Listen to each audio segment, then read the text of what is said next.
तो सबसे पहली टिप्पणी मैं आपकी चाहता हूं, आज की तारीख में ये दो नेता कहाँ खड़े हैं?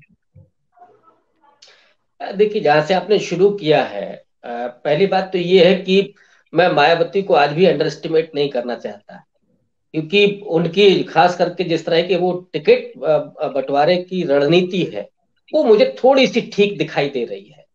हाँ, इसमें कोई दो राय नहीं है कि आज की तारीख में जहां हम खड़े हैं, उसमें जिस तरह से भारतीय जनता पार्टी के बड़े कद्दावर नेता, मंत्री, ये तमाम लोग और खास करके पिछड़ी जातियों के वो नेता जिसमें स्वामी प्रसाद मौर्य हैं, एक प्रजापति हैं, तो ये जो गोलबंदी हो रही है अखिलेश यादव की तरफ, वो निश्चित रूप से इस बात की तरफ इशारा करती है कि हवा का रुख समाजवादी पार्टी की तरफ झुका हुआ है।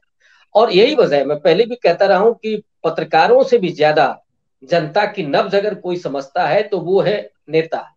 उन्हें जमीन के हालात ज्यादा पता होते हैं, और इसलिए वो अपने समय के अनुकूल वो अपनी गति और दिशा तय करते हैं, जो आज स्वामी प्रसाद मौर्य करते हुए दिख रहे हैं। अब जो आपका सवाल है कि इन दो नेताओं को अगर हम देखें, तो योगी आदित्यनाथ वो कट्टर हिंदुत्व की छवि उनकी रही है, और पूर्वांचल में वो एंटी ब्राह्मण भी राजनीति करते रहे। वो सिर्फ एंटी मुस्लिम राजनीति उन्होंने नहीं की है, वो सांप्रदायिक बयानों को लेकर के उनकी एक मकबूलियत रही है या वो ख्यात रहे हैं, लेकिन उन्होंने पूर्वांचल में ब्राह्मणों के वर्चस्व को भी खत्म किया। और जब वो मुख्यमंत्री हुए हैं उस समय भी हम लोग जानते हैं कि वो अचानक उनकी आमद हुई थी।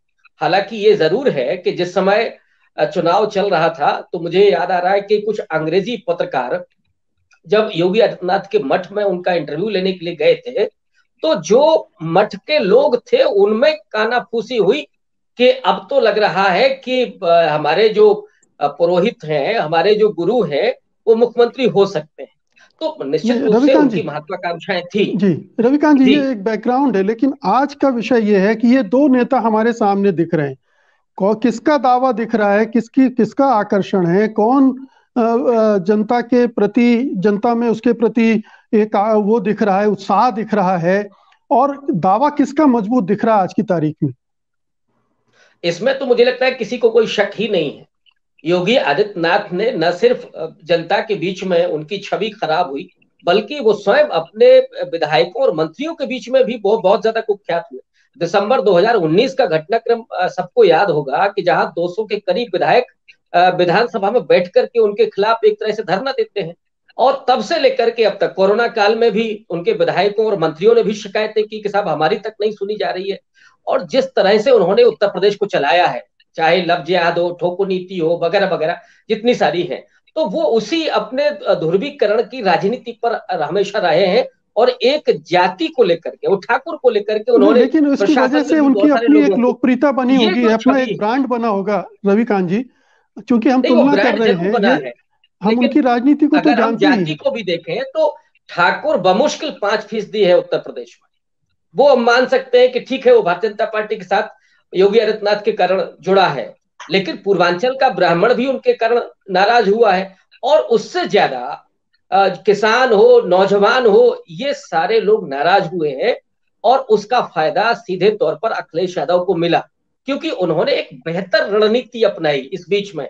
उन्होंने मायावती पर कभी कोई हमला नहीं किया। हाँ, ये बात जरूर है कि वो दलित एजेंडे पर नहीं बोले, लेकिन उन्होंने मोदी पर हमला करने के बजाय योगी आदित्यनाथ पर हमला किया सीधे तौर पर, और अपनी एक छवि बनाई, एक स्मार्ट नेता की, एक नौजवान की, जिसमें अपेक्षाएं हैं, उम्मीदें हैं। और वो लगातार नौजवानों को एड्रेस कर रहे थे। किसानों के आंदोलन में जरूर वो नहीं निकले, लेकिन एफआईआर उन पर पहली हुई तो वो किसान आंदोलन के कारण हुई। और इस वजह से धीरे धीरे लोग उनकी तरफ देख रहे थे उम्मीद से, और उसका फायदा ये मिला कि जो तमाम नेता जो बीजेपी से बेचैन हो रहे थे, वो समाजवादी पार्टी के साथ गए। और इसका सीधा फायदा समाजवादी पार्टी को मिलते हुए दिख रहा है। और आज जी। 19-20 नहीं है, बल्कि आज की तारीख में तो अखिलेश यादव कई कदम आगे योगी आदित्यनाथ के खड़े हो गए।